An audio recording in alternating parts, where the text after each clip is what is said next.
Graça e paz aos irmãos, amém? Louvado seja o Senhor. 1 de Paulo aos Coríntios, capítulo 15. Quem achou, diga amém. Amém. Nós vamos fazer a leitura dos versos 20 a 28. E eu vou pedir a você que mantenha a Bíblia aberta para a leitura. 1 de Paulo aos Coríntios, do capítulo 15, verso 20.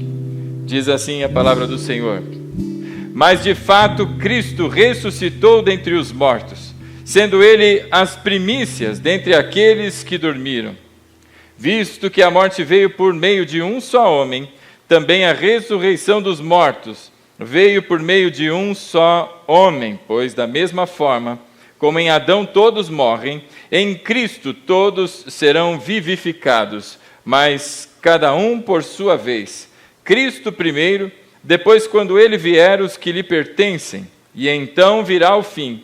E quando ele entregar o reino de Deus, o Pai, depois de ter destruído todo domínio, autoridade e poder, pois é necessário que ele reine até que todos os seus inimigos sejam postos debaixo de seus pés. O último inimigo a ser destruído é a morte, porque ele tudo sujeitou debaixo de seus pés. Ora, quando se diz que tudo lhe foi sujeito, fica claro que isso não inclui o próprio Deus, que tudo submeteu a Cristo. Quando, porém, tudo lhe estiver sujeito, então o próprio Filho se sujeitará àquele que todas as coisas lhe sujeitou, a fim de que Deus seja tudo em todos. Fechem os olhos, vamos orar. Santo Deus, Pai querido, nós te agradecemos por essa noite. Te agradecemos por cada oferta, Senhor, que desde, Pai, muito tempo tem sido preparada e hoje, Senhor, diante da Tua gloriosa, majestosa e graciosa presença foram apresentadas. Senhor, a Ti toda a glória e toda a honra pela vida de cada uma dessas pessoas. Te agradecemos por cada visitante, por cada família, por cada pessoa que está aqui nessa noite. E pedimos que o Senhor fale conosco por meio do Seu Espírito, Pai. Cessem vozes de homens, cessem, Pai, toda agitação, mas que estejamos prontos para ouvir a Tua doce, suave, poderosa voz, Pai, a falar ao nosso coração. Assim oramos e Te agradecemos em nome de Jesus. Amém. Amém, meu irmão? Amém. Glória a Deus. Quantos aqui já assistiram aquele seriado no Netflix chamado Stranger Things? Já assistiu, meu irmão? Coisas estranhas, né? Tradução literal. É meio esquisito. É uma série que se dá ali na década de 80 e fala de uma situação em que aquelas pessoas encontram uma espécie de um portal, de um buraco de minhoca. De alguma maneira eles acessam um mundo invertido. Nesse mundo invertido, eles encontram um ser ali. E aquelas crianças que estão tendo contato, então, com esse mundo invertido, dão um nome para aquele bicho, para aquela coisa, de Demogorgo. Talvez você se lembre sobre isso para quem assistiu. É um treco, mistura de suspense com terror, uma coisa esquisita lá, né? Stranger Things. E me parece que soltaram aí a última temporada, já não tem mais. Meus irmãos, aquele nome que foi dado àquele bicho, o tal do Demogorgo, ou Demogorgo, né? Melhor dizendo, esse nome não foi inventado. Esse nome dado àquele bicho é o erro de um copista. Não sei quantos irmãos sabem o que é um copista, mas um copista nos dias de hoje seria o equivalente ao nosso Ctrl+C, Ctrl+V. O copista ele só servia para fazer cópia. Então ele pegava um texto, lia e escrevia, ele gerava uma cópia. Naquela época não se tinha tecnologia, não é? Não tinha aquelas máquinas de impressão, como na época da Reforma se tinha, a imprensa, não é, sendo revelada. Não se tinha, naquela época, inteligência artificial para ajudar, não tinha Google, não tinha absolutamente nada, computador, era na mão mesmo. E se contava que a pessoa tivesse uma boa caligrafia, para depois alguém conseguir ler, né? Se fossem médicos, né, irmã, a escrever ali, talvez ninguém conseguisse entender. Mas o copista era este que lia e escrevia. E numa das cópias de um poema romano, que nada tem a ver com religião, irmão, era um poema, um dos copistas, numa nota de rodapé, onde estava escrito Demiurgo, ele confundiu, porque Demiurgo parece com Demogorgo, não sei de onde ele tirou, e ele escreveu errado, escreveu Demogorgo. E aquilo, com o passar dos anos, ficou conhecido, e alguns escritores da Idade Média pegaram aquele nome, que foi fruto de um erro de um copista. O cara escreveu errado, porque ele... Quantas pessoas tiveram no seu documento nomes escritos errados, porque a pessoa entendeu errado e depois teve um trabalhão para arrumar? Não sei se ainda hoje é assim, mas no passado eu conheço pessoas que tiveram esse problema. E aí esses escritores da Idade Média acharam esse nome interessante e colocaram como se fosse um demônio. Criaram na ficção um demônio e deram o nome de Demogorgo para esse demônio. O poema falava de um ser supremo que era criador de coisas, e ele trazia o nome de Demiurgo. Demiurgo é uma palavra grega para artesão ou para criador. Nos dias do Senhor Jesus, meus irmãos, haviam muitos filósofos, muitas pessoas de escolas gregas que às vezes não tinha lá muito o que fazer e ficavam no meio de praças e ficavam discutindo temas às vezes tão bobos, não é?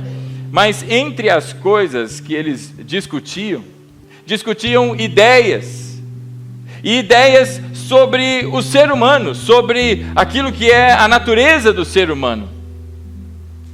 E entre as discussões, Platão, um homem conhecido, talvez você não conheça as coisas que ele escreveu, mas o nome dele certamente você já ouviu. E entre as coisas que Platão ensinava, é que o ser humano, ele tem uma alma, e essa alma é imortal. A sua alma não morria de forma alguma. E o corpo humano servia como uma espécie de prisão para a alma. Então estar vivo, como você está aqui, meus olhos podem vê-lo, não é? E você me vê, essa condição seria uma condição de castigo, de sofrimento, porque o corpo é como que uma cadeia, um cárcere. Era isso que aquelas pessoas discutiam na ágora, naquelas praças, e ficavam falando horas a fio sobre essas coisas.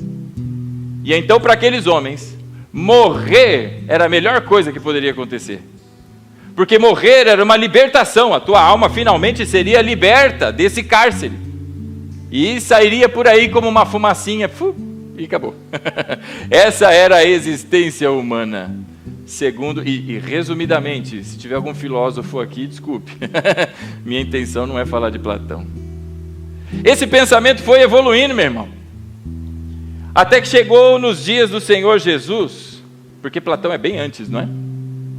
E quando chega nos dias do Senhor Jesus, um outro movimento toma um pouco dessas ideias, mas começa a desenvolver algo semelhante, e nós conhecemos eles como a gnose, o gnosticismo.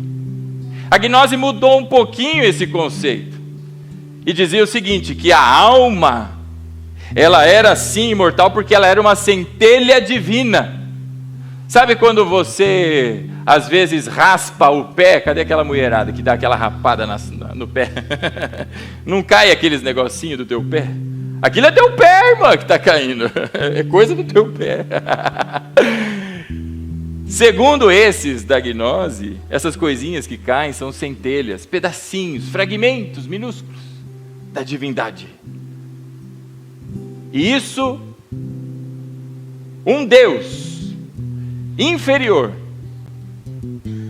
pegou e aprisionou dentro de um corpo. Sabe quem foi o Deus inferior que pegou a centelha divina e aprisionou dentro de um corpo? Ele se chamava Demiurgo, na mitologia da gnose e do gnosticismo.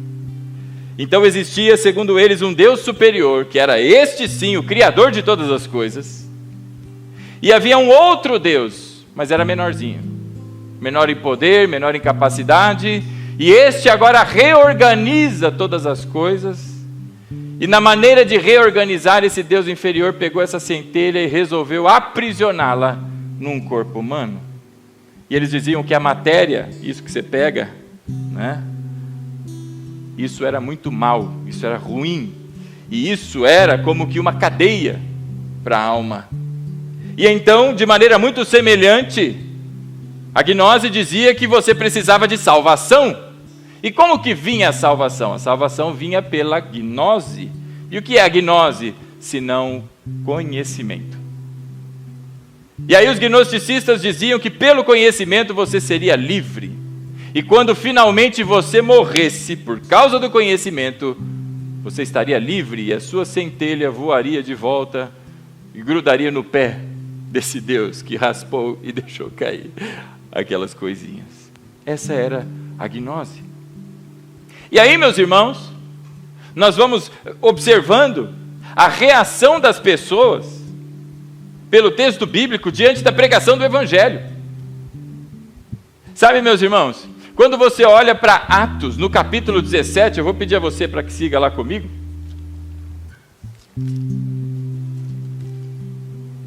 Livro de Atos dos Apóstolos, do capítulo 17.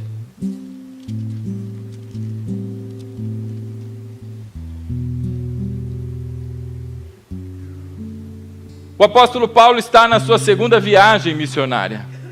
E ele está seguindo de cidade a cidade. E entre as cidades por onde ele passa, ele tem sido hostilizado.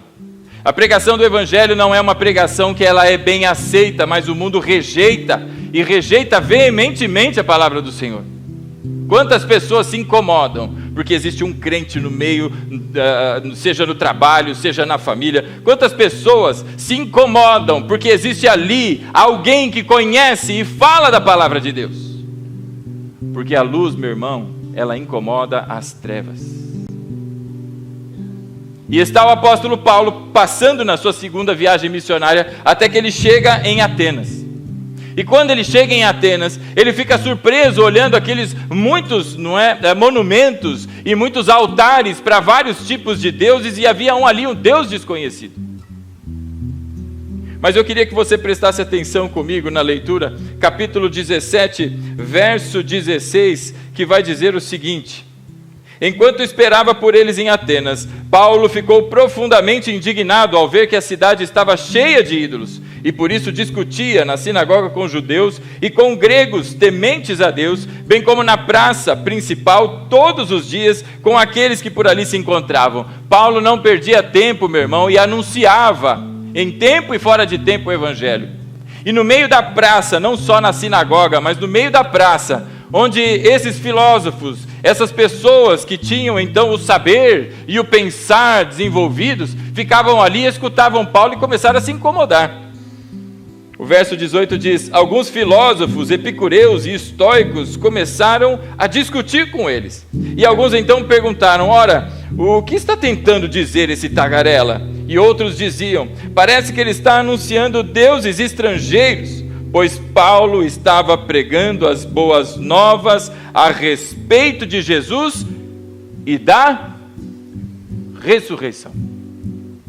Meus irmãos, enquanto ele fala sobre Jesus, enquanto ele fala de um rabino judeu, enquanto ele fala dos seus ensinamentos, enquanto ele fala do amor ao próximo, aquelas pessoas ouvem, desconfiadas porque é um pregador novo, desconfiadas porque é diferente, mas ouvem. Agora, quando Paulo começa a falar da ressurreição, a coisa fica estranha. Veja aí comigo então o verso que acabamos de ler, não é? O finalzinho então do verso de número 18, ele diz: pois Paulo estava pregando as boas novas a respeito de Jesus e da ressurreição. E então, verso 19, o levaram a uma reunião no Areópago, onde lhe perguntaram: podemos saber que ensino novo é este que você está nos anunciando? E então o apóstolo Paulo continua a pregar e explica todas as coisas, fala acerca de Deus, ensina que Deus é o Deus criador de todas as coisas, não tem nada de um Deus superior e um Deus inferior, e ele está anunciando aquele que é o Deus desconhecido, porque eles eram tementes, religiosos, a ponto de, para não deixar nenhum Deus de fora, até o desconhecido eles botaram uma plaquinha ali, e então Paulo começa a falar e trata da ressurreição. Quando nós avançamos então na leitura do texto, veja aí comigo o verso 32. Tudo seguia naturalmente enquanto Paulo falava. As pessoas ouviam, desconfiadas. Mas veja o verso 32. Quando ouviram sobre a ressurreição dos mortos, alguns deles zombaram e outros disseram: a esse respeito nós o ouviremos outra vez. E com isso Paulo retirou-se do meio deles. Alguns homens juntaram-se a ele e creram, e entre eles estava Dionísio, membro do Areópago, e também uma mulher chamada Dâmaris, e outros com eles. Sabe, meu irmão, enquanto Paulo falava sobre esse Deus desconhecido para eles, mas conhecido com poder e glória, o Deus Criador, o Deus que enviou o seu Cordeiro Santo, o Senhor Jesus, enquanto todas essas coisas eram anunciadas, a plateia atenta prestava atenção, mas quando Paulo passa a falar que Jesus morreu e que ao terceiro dia ressuscitou dentre os mortos, a turma falou: ei, alto lá, que história é essa de ressurreição? Sobre isso, outro dia a gente te ouve, e começaram a sair. Grupos começaram a deixar aquele lugar. Ora, meus irmãos, para aquelas pessoas, morrer era uma libertação. Morrer era tirar esse aprisionamento da alma, era se libertar. Morrer era finalmente ser livre.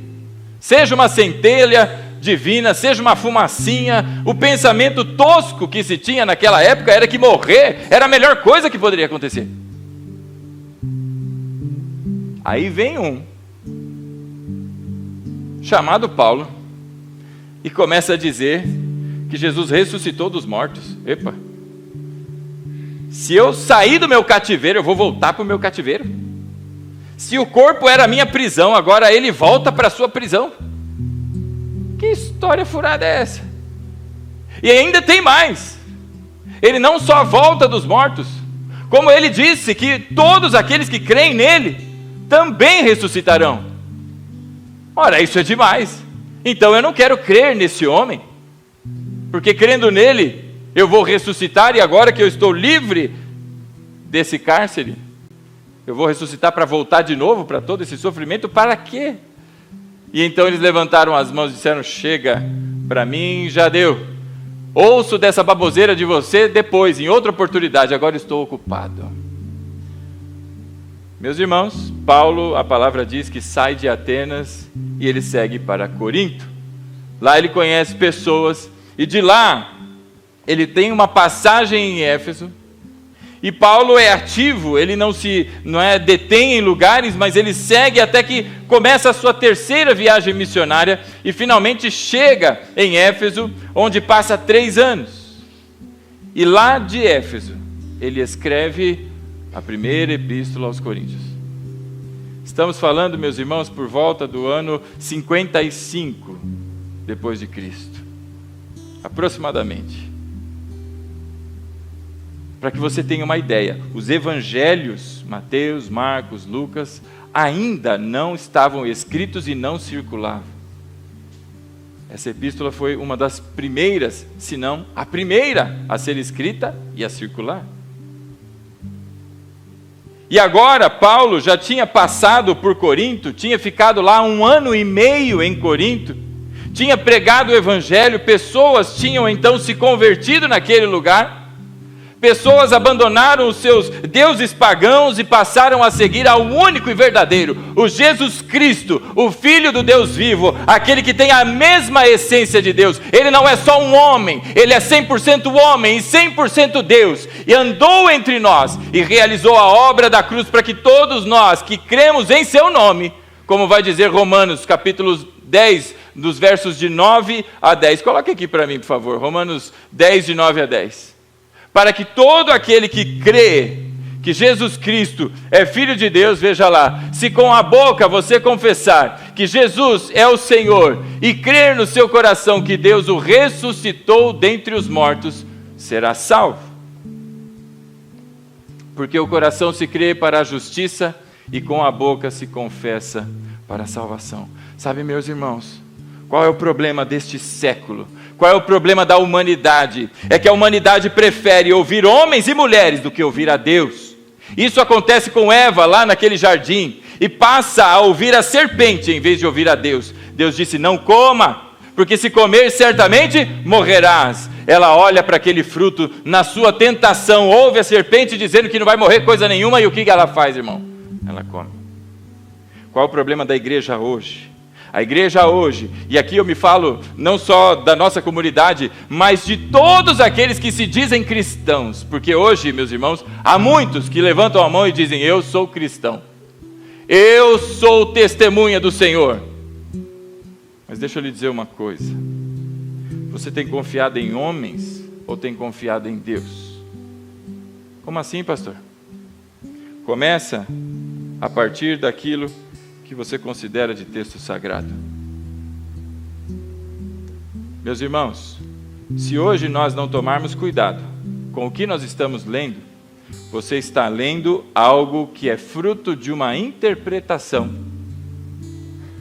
E se você não estuda, e se você não se aprofunda, você vai cair no erro induzido por homens ou mulheres. Denominações inteiras que caminham no erro, porque confiam em homens, em vez de confiar em Deus. Eu desafio você a buscar o texto original, a ler. Pastor, eu não sei. Meus irmãos, estudem. Pastor, mas eu não tenho ferramentas. Existem ferramentas online que ajudam você a conferir se o texto é verdadeiro ou se é falso. Não confie no que eu estou dizendo. Mas você é o pastor da igreja? Um dos pastores da igreja? Como assim? É isso mesmo, irmão. Porque eu também posso me equivocar. Eu sou carne e osso como você. Sou tão dependente de Deus quanto você. Careço da graça de Deus tanto quanto você. Mas eu queria desafiar você nessa noite a estudar, a ler e buscar no texto original. Porque existem muitos erros de tradução. E existem doutrinas inteiras baseadas no erro da interpretação, que pode ser como aquele copista que só cometeu um erro, ou pode ser com a intenção de levar muitos ao engano. Ora, pastor, por que diz todas essas coisas? É bem simples. Paulo tinha passado 1 ano e meio em Corinto, de lá saiu 3 anos em Éfeso, e durante o seu período em Éfeso, ele ouve que coisas estão acontecendo em Corinto. O que estava acontecendo lá? Estava acontecendo que estavam entrando homens e mulheres que estavam falando mentiras, ensinando doutrinas erradas. Que doutrinas eram essas? Ora, que não existe ressurreição. Ressurreição? Que maneira é ressurreição? Parecem ter voltado aos pensamentos antigos, de que ressurreição é um castigo. Ressurreição é voltar para um cárcere, é voltar para uma cadeia. Irmão, aquelas pessoas que passaram 1 ano e meio sendo ensinadas pelo apóstolo Paulo, estavam agora seguindo pelo caminho do erro e do engano.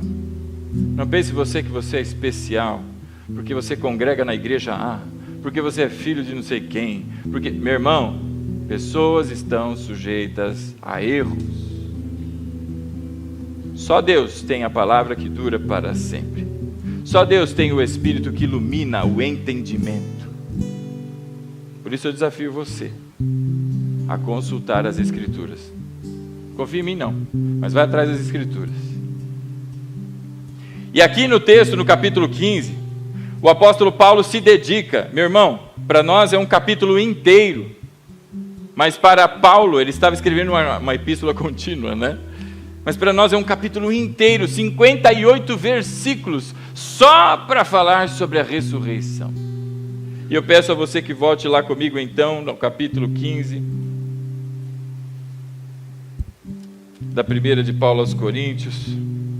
E nós vamos observar o seguinte, que dos versos de 1 a 11, do capítulo 15, o apóstolo Paulo se dedica a dar as evidências de que Jesus ressuscitou.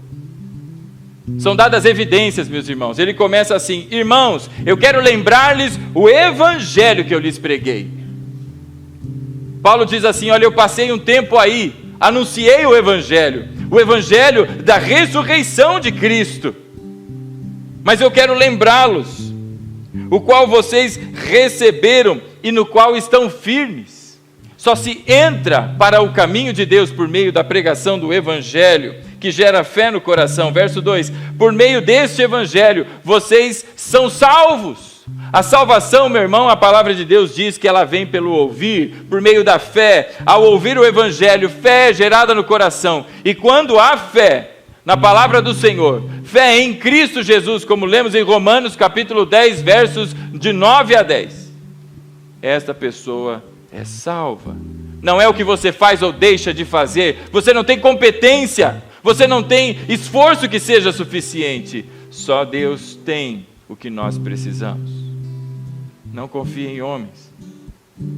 E a sequência aqui do texto, ele vai dizer assim, verso 2: por meio deste evangelho vocês são salvos, desde que se apeguem firmemente à palavra que lhes preguei. Caso contrário, vocês têm crido em vão. Ora, se eu ensinei a vocês a ressurreição, e agora vêm vocês dizer que não tem ressurreição.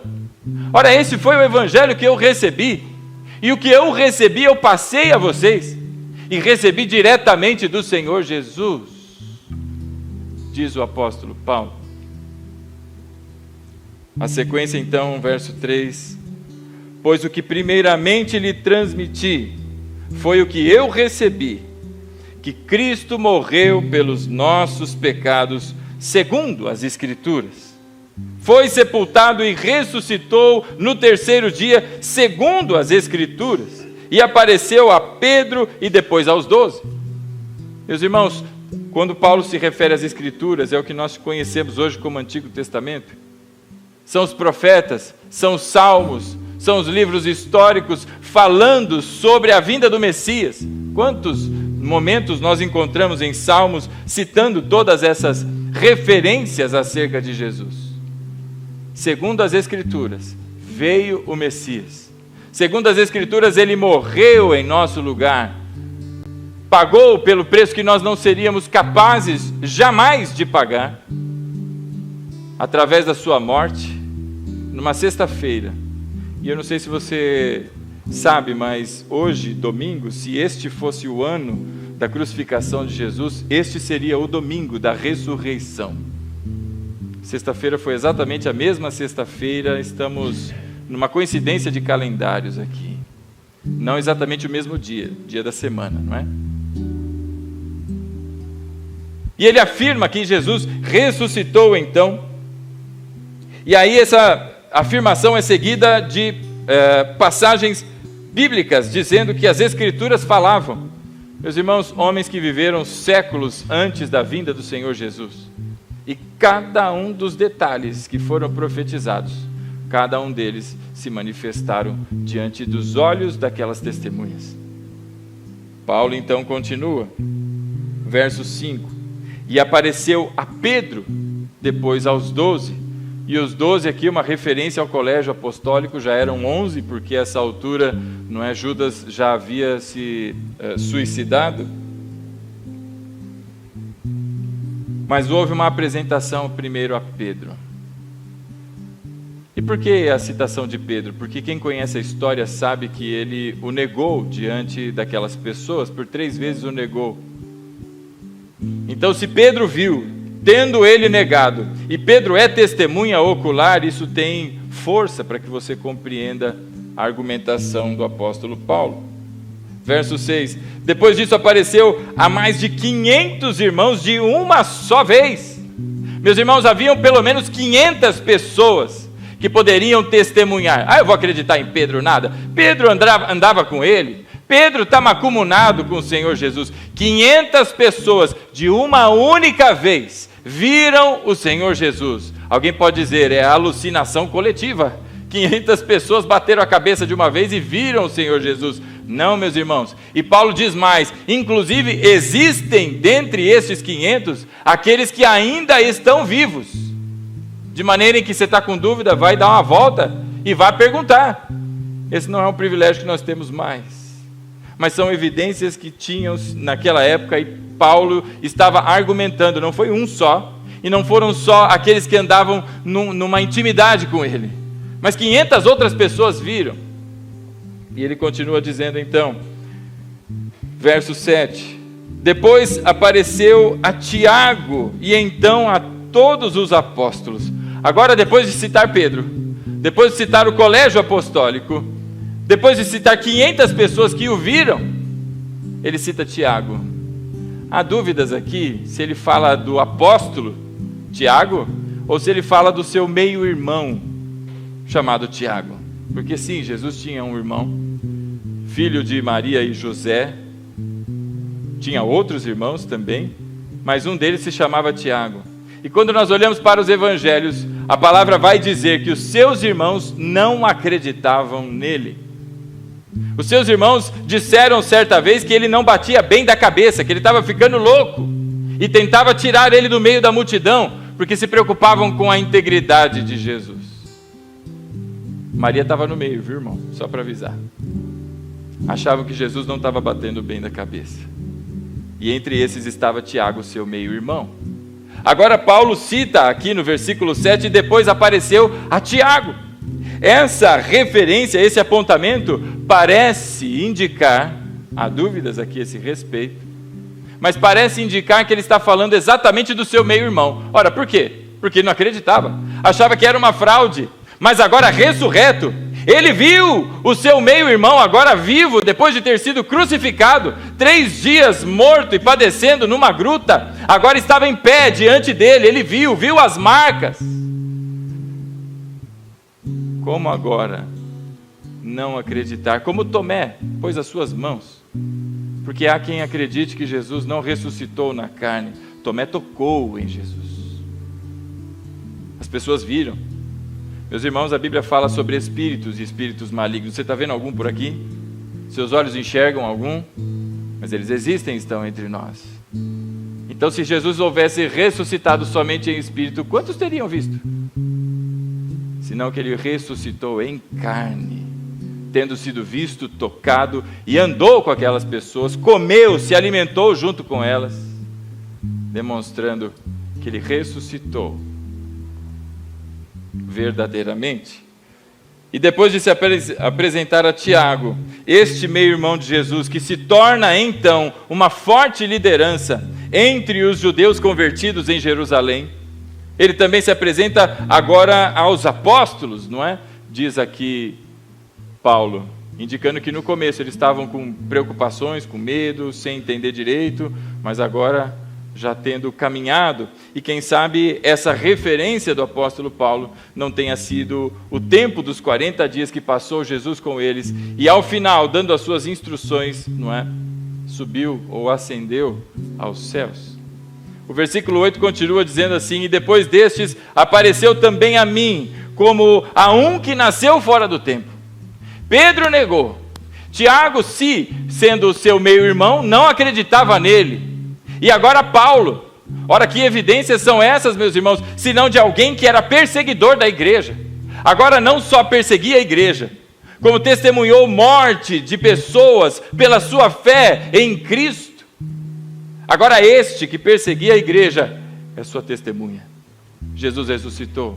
E eu não sou testemunha, diz Paulo, só porque eu ouvi pessoas falando, mas ele viu com seus próprios olhos. De maneira que Paulo diz também que o evangelho, ele não aprendeu com homens, mas aprendeu com o próprio Senhor Jesus. Para ser do colégio apostólico tinha que ser testemunha ocular. E então, verso 8... Depois destes apareceu também a mim como a um que nasceu fora do tempo. Fora do tempo é o sentido do prematuro, não dentro da normalidade. Paulo não era normal, porque ele não esteve entre a caminhada com o Senhor Jesus, não esteve entre os 12, não esteve na hora da crucificação, não esteve em momento nenhum, senão depois, levantado como que fora do tempo. Verso 9: pois sou o menor dos apóstolos, e nem sequer mereço ser chamado apóstolo, porque persegui a igreja de Deus. Veja, meus irmãos, Paulo se dedica até o verso 11 a dar exatamente as evidências de que Cristo ressuscitou.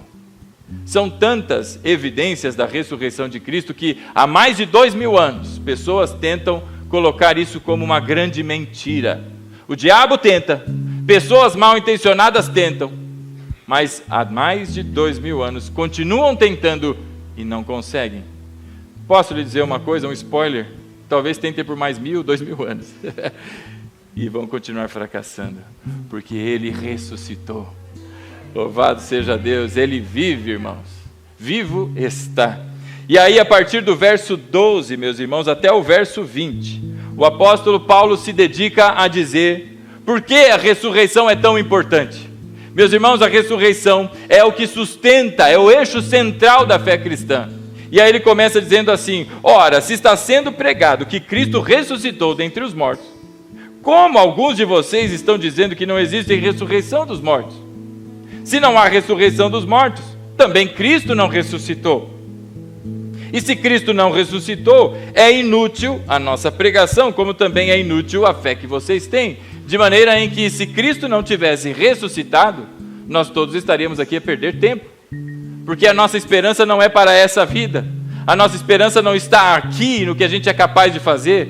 Nós não estamos aprisionados num corpo, esperando por uma libertação, mas nós estamos esperando pela nossa pátria celestial, cujo caminho foi aberto pelo sangue do Cordeiro, que manchou aquele madeiro, e abriu para todos nós acesso direto ao Pai, ao trono da graça. E em Cristo Jesus, nós todos fomos tornados dignos. Ninguém é digno aqui de coisa alguma, mas em Cristo, o que Cristo fez pelo seu sangue derramado na cruz, a graça do Senhor nos tornou dignos.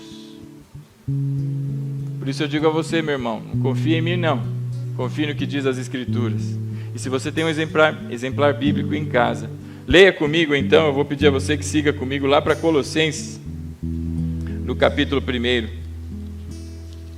Colossenses, capítulo 1. E se a sua Bíblia disser alguma coisa diferente, vá ao original. Pastor, eu não sei fazer isso. Pede a minha ajuda que eu te ajudo. E eu vou te mostrar no texto original. Não confie em homens, somente no que Deus tem a dizer a mim e a você. Colossenses capítulo 1. Quem achou, diga amém. Eita glória. Verso 9 diz assim: dando graças ao Pai, que nos tornou dignos de participar da herança dos santos no reino da luz. Vamos ler alguns versículos antes, só para você entender a passagem. Verso 9, ele diz assim: por essa razão, desde o dia em que ouvimos, não deixamos de orar por você e de pedir que sejam cheios de pleno conhecimento da vontade de Deus, com toda a sabedoria e entendimento espiritual. Paulo está orando pelos irmãos em Colosso. Verso 10, e isso para que vocês vivam de maneira digna do Senhor e em tudo possam agradá-lo, frutificando em toda boa obra, crescendo no conhecimento de Deus e, verso 11, sendo fortalecidos com todo o poder, de acordo com a força da sua glória, para que tenham toda a perseverança e paciência com alegria. De maneira agora que essa oração é para que Deus, em sua graça, capacite as pessoas para caminhar com Cristo. E aí vem o verso 12, e tudo isso dando graças ao Deus, ao Pai, que nos tornou dignos de participar da herança dos santos no reino da luz. Você não se tornou digno, meu irmão. Você não fez algo que te dignificou diante de Deus, mas Deus fez algo por você. A cruz de Cristo, e essa cruz, o sangue derramado, a sua morte numa sexta-feira e a ressurreição no domingo pela manhã, ao terceiro dia, segundo as Escrituras, agora nos justifica e nos torna, pela fé em Cristo, dignos. Eu não sou digno de coisa alguma, mas Deus, em graça, me justificou. Ele me tornou digno, não pelo que eu fiz e tampouco pelo que eu sou, porque eu tenho tantos erros quanto você. Os irmãos têm espelho em casa? Tem hora que não é bom olhar, né? Você fala assim, ai credo. Mas às vezes quando você vê no espelho, o que é que você se vê? Ou você conhece aquela pessoa que está sendo refletida a imagem e você diz, uau, quantas vezes eu maltratei pessoas e não deveria. Quantas vezes eu tratei a minha família da pior maneira possível, isso não reflete o amor de Deus. Quantas vezes eu xinguei pessoas no trânsito, quantas vezes eu fui grosso, rude com pessoas, quantas vezes eu fui ignorante. Onde é que está a dignidade em tudo isso? Senão no sangue de Cristo que nos cobre e nos redime dos nossos pecados. Meu irmão, a minha fé não está sustentada em homens não, tampouco em mim mesmo, mas tão somente em Cristo, na sua obra, na sua palavra, no poder da ressurreição. Portanto, voltando lá para 1 aos Coríntios, no capítulo 15, Paulo explica ali entre os versos então 12 até 19, que se não houvesse a ressurreição, meus irmãos, que expectativa nós teríamos? Até há uma brincadeira do apóstolo Paulo, ora, então vamos comer e vamos beber, porque daqui a pouco a gente vai morrer mesmo. Mais dia, menos dia a gente morre e acabou. Vira fumacinha e some por aí. Mas a nossa esperança está na ressurreição pela palavra do Senhor Jesus Cristo.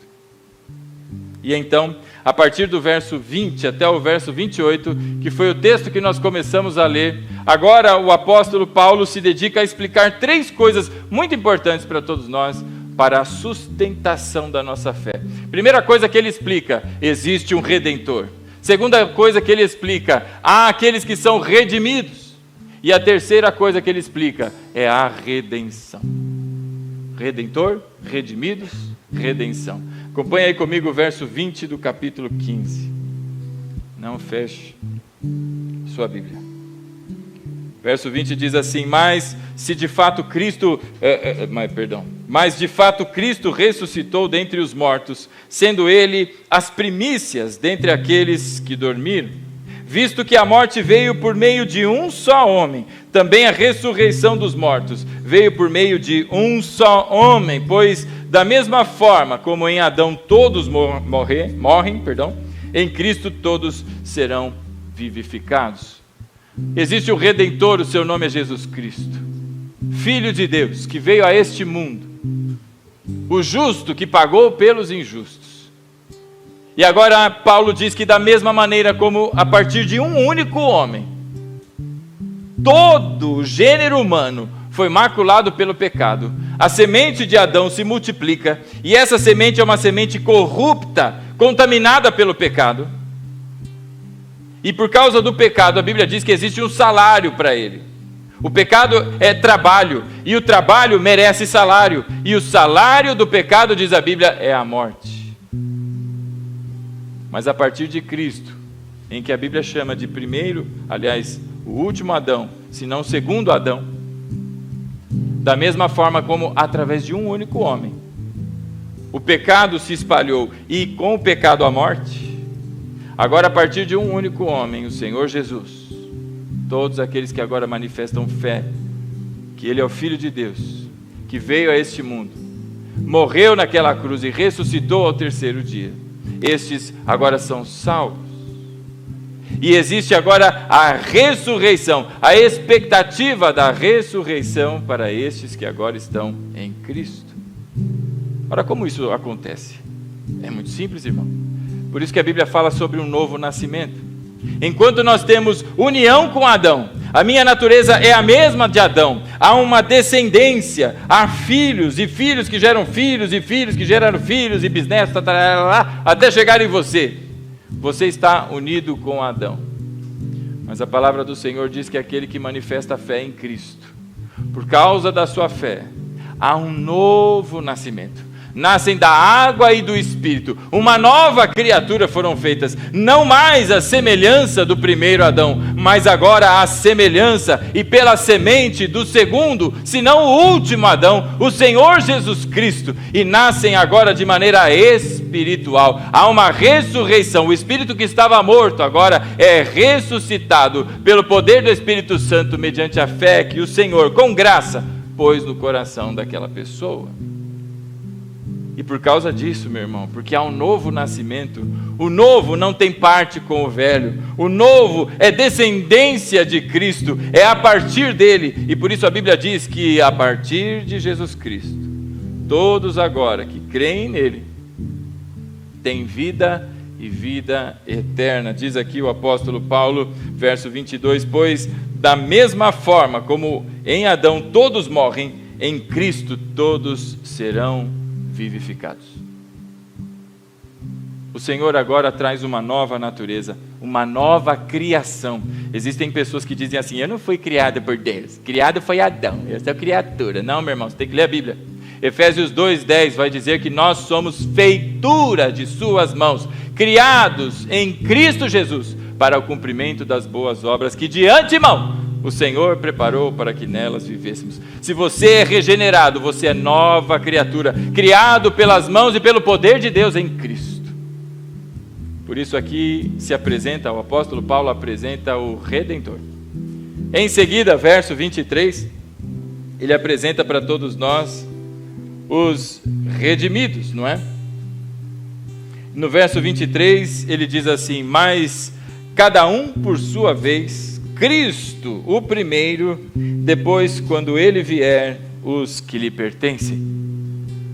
Meus irmãos, até os dias do Senhor Jesus, pessoas já haviam ressuscitado. Você deve se lembrar da filha de Jairo, que Jesus ressuscita. Você deve se lembrar daquele filho daquela viúva, que o Senhor Jesus ressuscitou. Você deve se lembrar de Lázaro, que Jesus ressuscitou. Por que a Bíblia chama então Jesus de primeiro?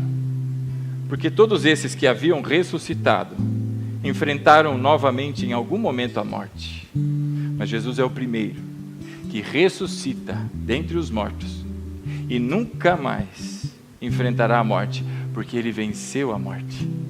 Primeiro Jesus. E aí o versículo continua: e depois os que lhe pertencem. Paulo faz uma compactação aqui, os que lhe pertencem. Existem textos lá em 1 aos Tessalonicenses, que vão falar sobre a ressurreição quando do arrebatamento da igreja. E aí quem é da escatologia, se é dispensacionalista, se é aliancista, você pode divergir. Mas a Bíblia fala lá em 1 Tessalonicenses que há uma ressurreição. Que primeiro aqueles que dormem e na sequência os que estão vivos serão levados às alturas com o Senhor. Ressurreição. Primeiro Jesus, depois os que lhe pertencem. Também Apocalipse lá no capítulo 20 vai dizer que no período da grande tribulação haverão pessoas que ali morrerão, mas também serão ressuscitadas pelo poder de Deus e se juntarão ao Senhor Jesus. E por fim, lá em Daniel, também no capítulo 12, nós vamos encontrar a referência. Agora Daniel falando sobre o período milenar, do reino milenar. E nesse período, também pessoas ali que morrerem naquele período e morrerem em Cristo também ressuscitarão. Quando Paulo diz, primeiro Cristo, depois os que lhe pertencem, esses que lhe pertencem, Paulo está compactando, mas o que a Bíblia explica em detalhes mais à frente. E quando tudo isso vai acontecer, irmão? Paulo disse aí para mim e para você, verso 23, olha aí. Mas cada um por sua vez. Sabe que expressão é essa no original, no grego?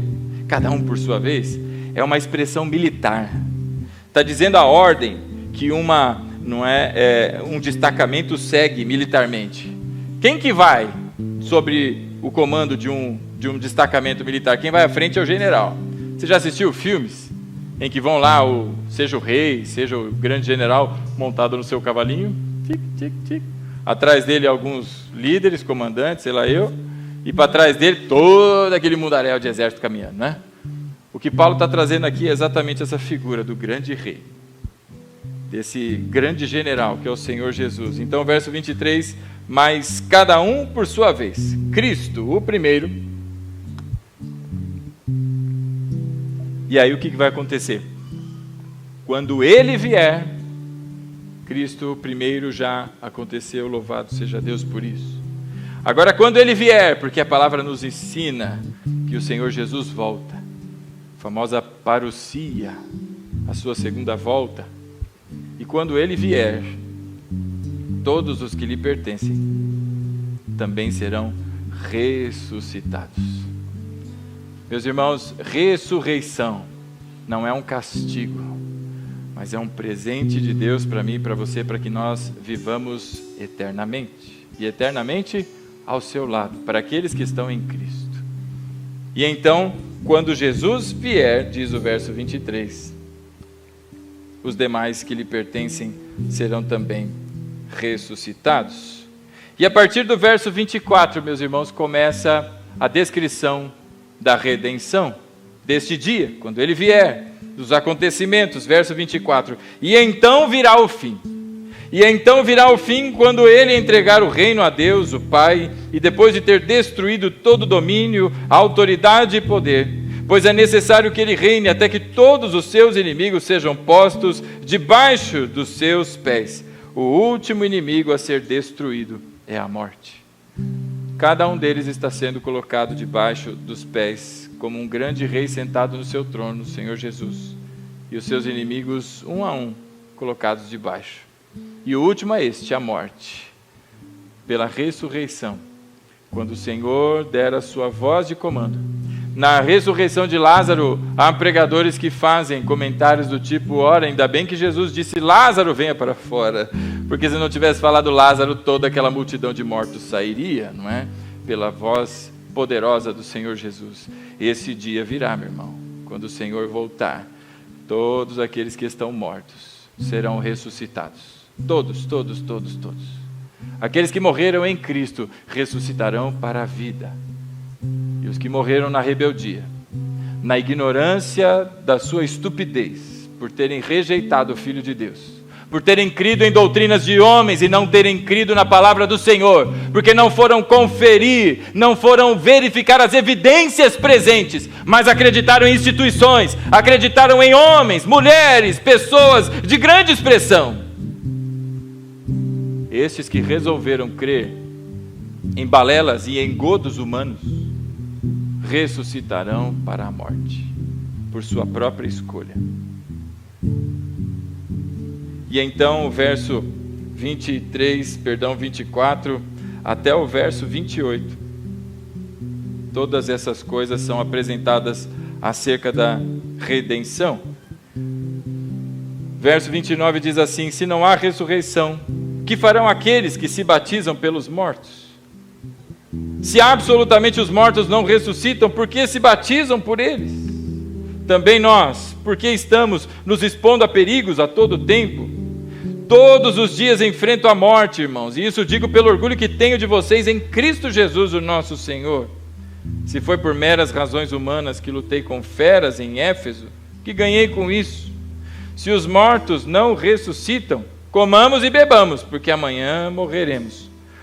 Verso 33, presta bastante atenção, porque isso é para toda a igreja. Não se deixem enganar, as más companhias corrompem os bons costumes. Paulo foi lá, e 1 ano e meio explicou, ensinou, esteve com eles, eles cresceram, e Paulo deixou aquele lugar. Intrusos, más companhias começaram a aparecer, e infiltraram ideias, sujeiras, heresias e uma série de baboseiras. E aqueles homens passaram a crer, não é? Por isso esse alerta é para todos nós. Verso 34. Como justos, recuperem o bom senso e parem de pecar, pois alguns há que não têm o conhecimento de Deus. Digo isso para a vergonha de vocês. E Paulo fala para aqueles homens que eles já deveriam ter o conhecimento acerca de Deus, mas não tinham. Já deveriam então ser instruídos nas verdades do Senhor e não têm. Muitas pessoas dentro da igreja têm muito tempo já, não é? De caminhada e ainda são convencidos por argumentações fajutas, e são argumentações que atacam exatamente o quê? Os pontos centrais da fé. Primeiro, Cristo não é Deus coisa nenhuma, é só um homem. Como assim, irmão? Isso é central na fé cristã. Quem não crê que Cristo é Deus, meu irmão, este não pode dizer que é cristão, porque é isto que a palavra de Deus explica.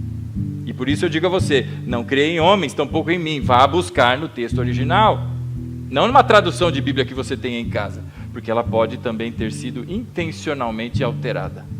Nós vivemos tempos difíceis. Quem não crê que Jesus morreu naquela cruz e ressuscitou ao terceiro dia, este não pode ser chamado cristão. Romanos 10, de 9 a 10 que lemos. Se com a tua boca confessares que Jesus Cristo é Filho de Deus, e no coração creres que Ele ressuscitou dentre os mortos, serás salvo. Eis a condição para a salvação. E não está baseada no esforço humano, tampouco nas capacidades. Sabe, meus irmãos, vimos aqui através desse texto que o apóstolo Paulo nos ensinou acerca do Redentor, que foi o Senhor Jesus, os redimidos, que são todos aqueles que creem em seu nome, e a redenção, o poder de Deus que há de ressuscitar dentre os mortos.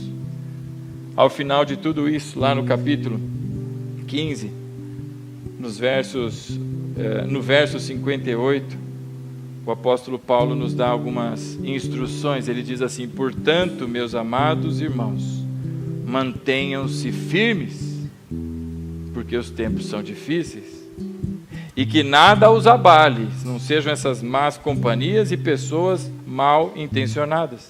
Sejam sempre dedicados à obra do Senhor, pois vocês sabem que no Senhor o trabalho de vocês não será inútil, porque há recompensa. No dia do Senhor nós seremos ressuscitados para a glória. E algumas pessoas, então o que nós vamos fazer nesse tempo, né?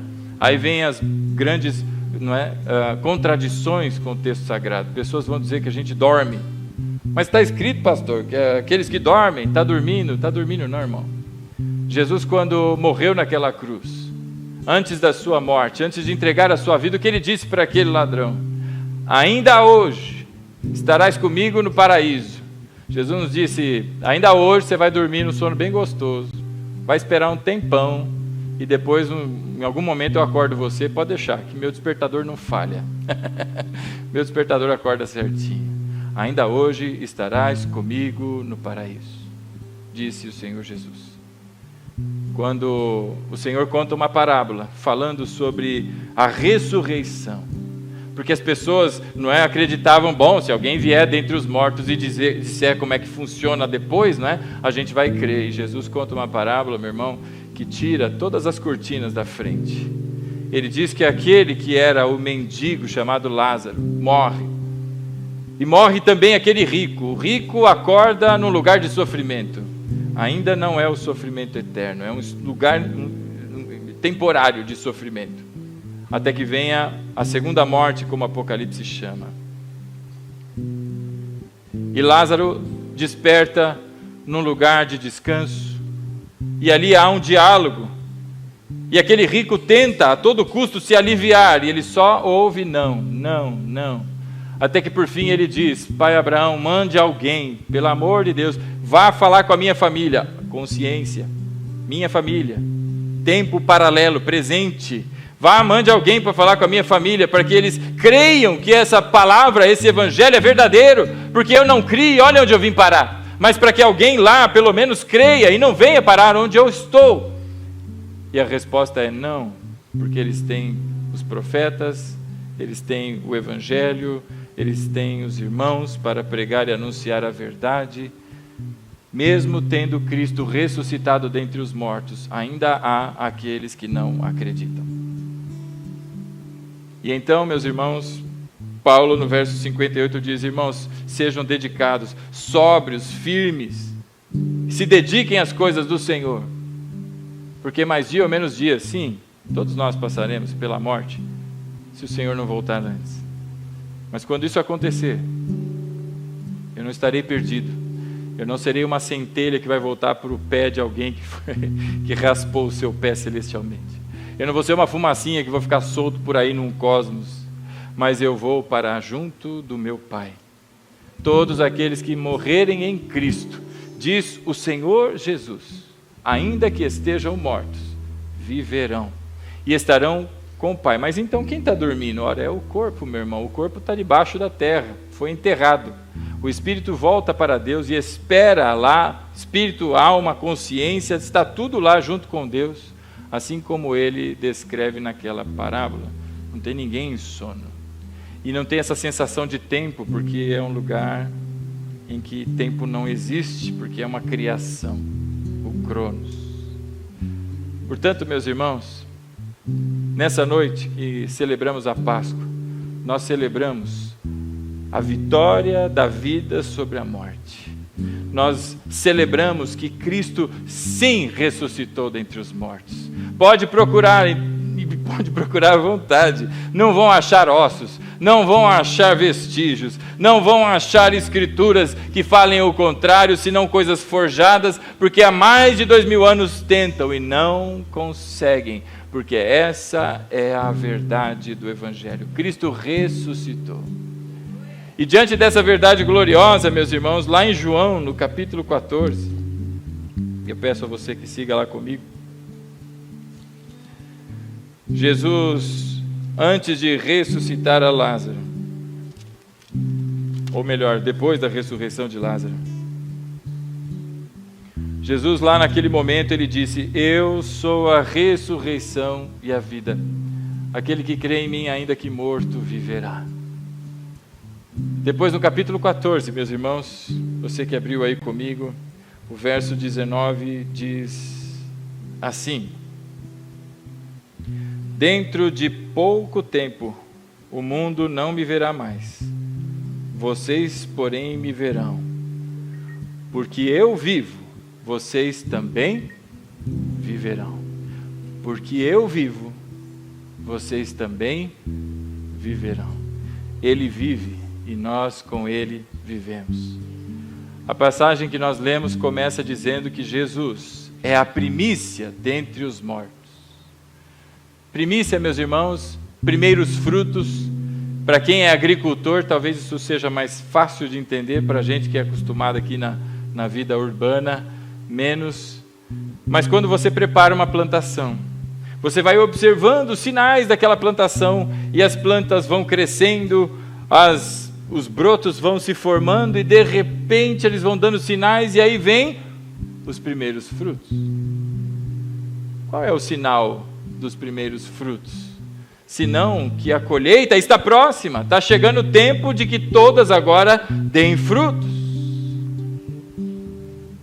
Por isso, meu irmão, quando Deus fala que Jesus é a primícia dentre os mortos, está próximo, é iminente o momento em que todos aqueles que creem em Cristo sejam também ressuscitados. Ainda que nós estejamos mortos, nós viveremos até o dia em que o Senhor chamar ao som daquela trombeta. Todos os mortos em Cristo ressuscitarão. Mas há algo mais que essa primícia quer dizer para todos nós. Essa primícia, meu irmão, é a garantia. Aquele que tem a sua plantação, ele olha para tudo aquilo e às vezes pode estar tenso: será que isso vai dar fruto? Será que não vai dar fruto? E de repente brota o primeiro fruto. Essa é a garantia que haverá colheita. Porque ele vive, nós também viveremos. A ressurreição de Jesus é a garantia para mim e para você, de que todos nós que cremos em Cristo, não cremos em fábulas não, irmão, os que cremos em Cristo, segundo a tua palavra, a palavra dele, não em homens ou instituições, mas em Cristo, o verdadeiro, não o histórico, como alguns pensam, não os que foram forjados na mente de alguém, mas o verdadeiro, descrito na Bíblia: os que creem em Cristo ressuscitarão. Porque eu vivo, vocês também viverão. Louvado seja o Senhor. Nessa noite eu convido você a se colocar de pé.